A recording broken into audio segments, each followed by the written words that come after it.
चुड़ैल। 14 अगस्त की रात थी। रात के 10 बज रहे थे। 2 घंटे बाद आजादी का वह दिन शुरू होने वाला था, जिसे पूरा हिंदुस्तान इंडिपेंडेंस डे कहकर धूमधाम से मनाता है। उसी रात भारत चीन बॉर्डर पर सिपाही पहरा दे रहे थे। अच्छे से पहरा देना होगा। कल 15 अगस्त है। चीनियों का कोई भरोसा नहीं। कल के दिन कोई अनहोनी न कर दे। चिंता ना कर, चीनी क्या चिड़िया भी पर नहीं मार सकती, इतनी टाइट सिक्योरिटी है। तभी वहाँ एक चुड़ैल आती है। चीन और चिड़िया पर नहीं मार सकती तो क्या हुआ? चीनी चुड़ैल तो तबाही मचा सकती है। चुड़ैल जोर जोर से हंसने लगती है। चुड़ैल को देखकर सिपाही फायरिंग करते हैं। ऐसा कहकर चुड़ैल हंसती हुई हवा में उड़ने लगती है। Emergency, hello hello, emergency. 15 अगस्त की सुबह हुई। बाल मोहन विद्या मंदिर के सारे बच्चे और टीचर्स मैदान में इकट्ठे हो गए। प्रिंसिपल मेहरा बच्चों को संबोधित करने लगे। प्यारे बच्चों और शिक्षकों, आज ही के दिन हमें आजादी मिली थी। हमारी आजादी के लिए अनगिनत लोगों ने अपने प्राणों की आहुति दी थी। मुझे इस बात की खुशी है कि आज हमारे कार्यक्रम में प्रमुख अतिथि के रूप में जो आ रही है वो महान स्वतंत्रता सेनानी गोविंद जी निहलानी की परपोती मशहूर लॉयर नंदा श्रॉफ है। नंदा जी निकल चुकी है। कुछ ही देर में वे हमारे बीच होगी। नंदा श्रॉफ की कार बाल मोहन विद्या मंदिर की तरफ निकल आ रही थी। शामू जल्दी चलो, प्रिंसिपल सर के 3 कॉल आ चुके हैं। जी मैडम। चुड़ैल उड़ती उड़ती आती है और कार के छत पर बैठ जाती है। ओहो, ये तो चीफ गेस्ट की गाड़ी है। लगता है ध्वजारोहण करने जा रही है। पर चीफ गेस्ट तो मैं ही हूँ हिंदुस्तान की। तबाही मचाने आई हूँ और तबाही मचा कर जाऊंगी। ऐसा कहकर चुड़ैल छत पर कूदती है और नीचे कार में उतरकर नंदा श्रॉफ के शरीर में घुस जाती है। नंदा श्रॉफ चुड़ैल के वश में हो जाती है और हंसने लगती है। क्या हुआ मैडम, हंस क्यों रही हैं आप? बकवास बंद कर और गाड़ी चला चुपचाप। Sorry madam. गाड़ी बाल मोहन विद्या मंदिर पहुंच जाती है। हमारी प्रमुख अतिथि नंदा जी आ चुकी है। प्रिंसिपल कार के पास आते हैं। नंदा कार से उतरती है। वेलकम मैडम, आइए। प्रिंसिपल नंदा के साथ स्टेज की तरफ बढ़ते हैं। बच्चों को देखकर नंदा के चेहरे पर शैतानी मुस्कान आती है। ओहो, इतने सारे बच्चे। ये बच्चे हिंदुस्तान का भविष्य है ना? मैं इन बच्चों को ही मिटा दूंगी। हिंदुस्तान के सारे बच्चे मिटा दूंगी। ना रहेंगे बच्चे, ना रहेगा हिंदुस्तान। और इसके बाद प्रिंसिपल नंदा को लेकर स्टेज पर पहुंचता है। बच्चों, नंदा जी स्टेज पर आ गई है। अब मैं नंदा जी को विनती करता हूँ कि कृपया आप ध्वजारोहण करने के लिए आगे बढ़िए। चलिए मैडम। अचानक नंदा जोर जोर से हंसने लगती है। उसका रवैया बदल जाता है। आंखें लाल हो जाती है, बाल बिखर जाते हैं। यह देखकर सारे बच्चे चौंक जाते हैं। मैं नंदा नहीं, चुड़ैल हूँ। चीनी चुड़ैल। नंदा को मैंने वश में किया है। मैं तुम सबको तबाह करने आई हूँ।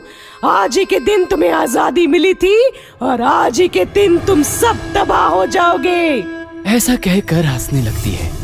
बच्चे डर जाते हैं। बच्चों, डरना नहीं। ये हमारा कुछ नहीं बिगाड़ सकती। जब तक हम सारे भारतीय एक हैं, कोई भी हमारा कुछ नहीं बिगाड़ सकता। फिर वह कोई दुश्मन देश हो या फिर दुश्मन देश से आई कोई चुड़ैल हो। बेवकूफों, तुम मेरा कुछ नहीं बिगाड़ सकते। मैं चुड़ैल हूँ। ना मुझे मारने के लिए तुम्हारे पास कोई हथियार है, ना मैं किसी हथियार से मरती हूँ। एक हथियार है हमारे पास और वह है राष्ट्रभक्ति। हमारी राष्ट्रभक्ति ही तुम्हें खत्म कर देगी। नंदा जी, भले ही इस चुड़ैल ने आपको वश में किया है, पर आप एक महान सेनानी की परपोती है, जिन्होंने इस देश को आजाद करने के लिए अपने प्राणों की आहुति दी थी। ध्वजारोहण तो आप ही के हाथों होगा। नंदा जी, क्या आप मुझे सुन सकती हैं? ये पूरी तरह मेरे वश में है। ये तुम्हें नहीं सुन सकती। नंदा जी, मैं कहता हूँ आगे बढ़िए। आपकी रगों में एक स्वतंत्र सेनानी का खून है। आप कमजोर नहीं हो सकती। मैं कहता हूँ आगे बढ़िए, ध्वजारोहण कीजिए। मैं भी देखती हूँ ये कैसे आगे बढ़ती है। नंदा जी, आपको देश की कसम, आगे बढ़िए। और चुड़ैल हंसती है। अचानक नंदा धीरे धीरे एक एक कदम बड़ी मुश्किल से आगे बढ़ाने लगती है। ये कैसे हो रहा है? ये तो मेरे वश में है।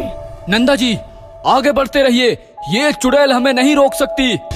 इसके बाद नंदा चुड़ैल को खींचती हुई आगे बढ़ती है। नंदा ध्वज स्तंभ के पास पहुंच जाती है। बच्चों डरना नहीं, मुझे विश्वास है हमारी राष्ट्रभक्ति के आगे यह चुड़ैल टीक नहीं पाएगी। हमारी राष्ट्रभक्ति का इम्तिहान है, एक साथ सावधान। सारे बच्चे बिना डरे सावधान की स्थिति में आते हैं। नंदा जी तिरंगा फहराइए। और नंदा हाथ आगे बढ़ाती है और ध्वज स्तंभ को छू लेती है। जैसे ही नंदा ध्वज स्तंभ को छूती है, चुड़ैल नंदा के शरीर से चीखती हुई झटका खाकर बाहर आती है। भारत माता की जय, भारत माता की जय। और इसके बाद बच्चे राष्ट्रगीत शुरू करते हैं। अंग्रेजी चुड़ैल।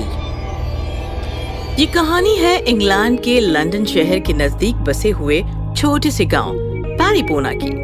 पैरीपोना घने जंगल और पहाड़ों से घिरा हुआ एक खूबसूरत गांव था। जैसे ही विदेशी लोग हिंदुस्तान घूमने आते हैं, ठीक वैसे ही हिंदुस्तानी लोग भी विदेश घूमने जाते हैं। ऐसे ही कुछ दोस्त लंदन देखने पहली बार इंग्लैंड गए। उनमें राजू भी था।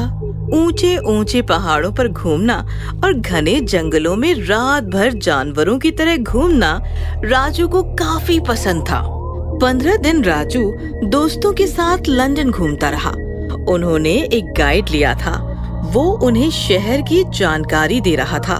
15 दिन बाद ही राजू लंदन घूमकर बोर हो गया। यार माधव, मैं बोर हो गया हूँ यार। चलो ना पहाड़ों और जंगलों में चलते हैं, तूफानी करते हैं, मजा आएगा। मैंने तो एक गांव भी सर्च किया है, ज्यादा दूर नहीं है पैरीपोना।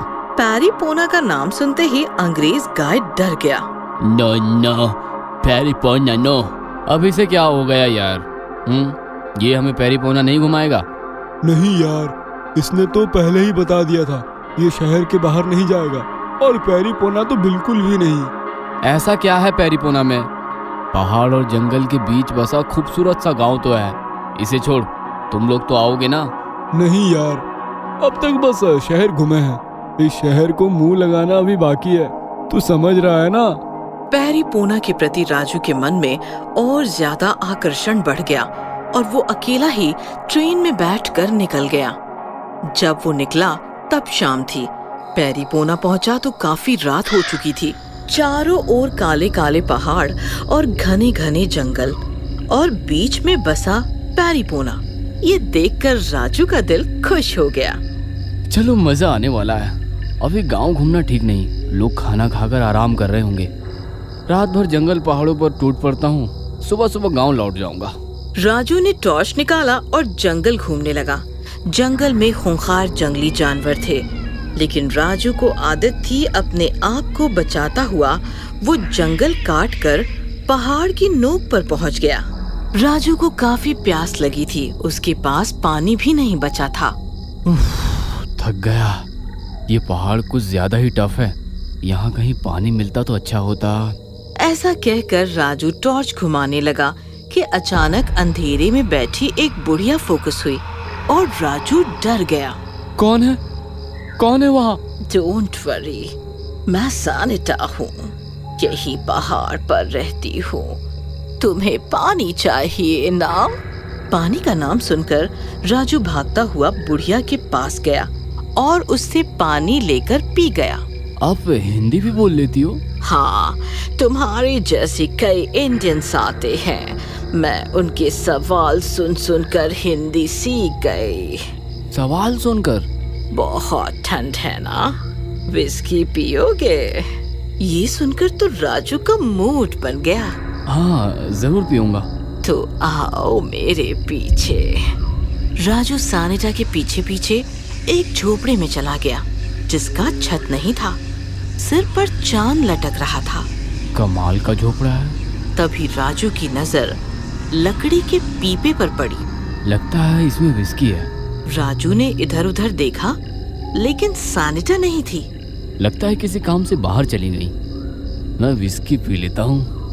जैसे ही राजू ने पीपे का ढक्कन खोला, उसका दिल दहल गया, क्योंकि अंदर विस्की नहीं, एक भयानक अंग्रेजी चुड़ैल बैठी थी। राजू घबरा गया। चुड़ैल हंसते हुए बाहर आई। सैनिटा, सैनिटा। अरे बुद्धू, मैं ही सैनिटा हूँ। तुम्हें फंसा कर यहाँ लाई हूँ। लेकिन क्यों? क्योंकि मैं भूखी हूँ, तुम्हें खाना चाहती हूँ। अब समझा गाइड पैरीपोना क्यों नहीं आना चाहता था। प्लीज मुझे छोड़ दो, मुझे छोड़ दो।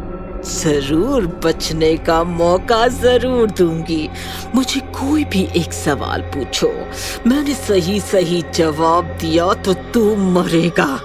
मुझे जवाब नहीं आया तो मैं जल जाऊंगी और तुम बच जाओगे।